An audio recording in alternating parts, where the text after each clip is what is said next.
Maglalaro ngayong gabi ang aking anak-anakan, Charlene! Yay! Akala ko hindi na ako makakapaglaro. Pero eto na. So anong pakiramdam na ikaw naman ang nandyan kaharap ang mga lucky stars natin? Akala ko hindi nakakakaba. Kasi nung unang shoot ko, ang nakakaba magbukas ng briefcase kasi hindi ko alam kung paano ko bubuksan. Okay? Ngayon nakakakaba pala talaga tumayo dito.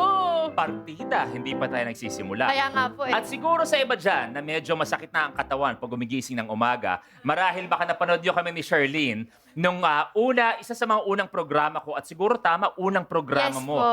ang Star Circle Quest.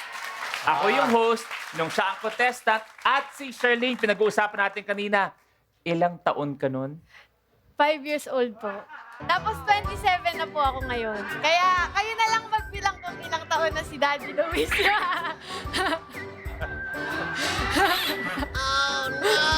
Sana mabuksan ng 1 million. Ay, hindi. Sana mabuksan dyan Yes. ang 1 million. Pero sa tinagal na rin natin sa industriya, ano para sa'yo ang best moment mo? Feeling ko best moment ko nung naging VJ ako sa Mix. Eva? Kasi ibang skill siya sa acting eh. Pero malay natin, yun yung best moment mo. Malay din natin ngayong gabi ang magiging oo isa nga. sa mga best moment ni Charlene San Pedro. Good luck, Thank you anak. po. Pero alam na natin ang briefcase number 20, napunta sa kanya, na-assign lamang. Pero kung naniniwala ka na malay natin, nandun ang 1 million, pwede mong ilaban yan or ipalit natin sa ibang briefcase. Sa totoo lang, nung nahawakan ko kasi to, lagi siyang mababa.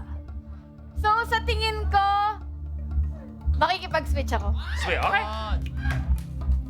Makikipag-switch ako sa unang number na nahawakan ko, yung number 11. Number 11, switch. Opo. Pakibaba ang briefcase number 11! Kaya naman si Krisha ang papalit sa pwesto ni Charlene.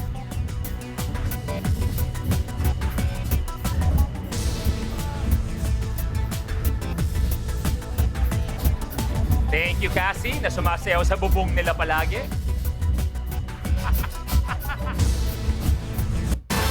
Yang briefcase number 11, pwedeng piso, di ba?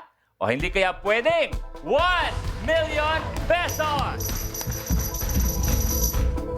At kayong mga nanonood sa inyong bahay-bahay, pwede sumali, maging home players. Ang gagawin nyo lang ay hulaan kung ano magiging official at final decision ni Charlene mamaya. Kung siya ba ay magdi-deal or no deal. I-post lang sa ating official FB or X page ng Kapamilya Deal or No Deal ang hashtag natin ngayong gabi na hashtag KDOND Charlene at ang inyong sagot. At ito kasi makulit to. Iba rin ang utak nitong si anak.